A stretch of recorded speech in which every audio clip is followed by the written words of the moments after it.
Hey everyone! Today, we're reviewing T3 SinglePass Curl X curling iron to see if it's actually worth the investment or if it's just an overpriced styling tool.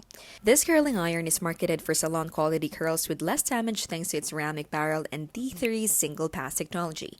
That means it's designed to create smooth, long-lasting curls in one swipe without needing multiple passes that fry your hair.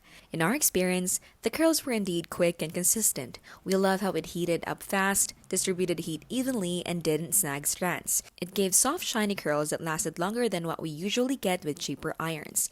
The sleek design and adjustable temperature also makes it user-friendly for both beginners and pros. But here are the cons. The price. It's significantly more expensive than many alternatives. If you're not someone who curls hair regularly, it might feel like overkill. Also, while it reduces damage compared to cheaper irons, it still applies direct heat, so daily use can still stress hair. And the clamp, while solid, can feel a bit stiff at first. So, is the T3 SinglePass Curl X worth it?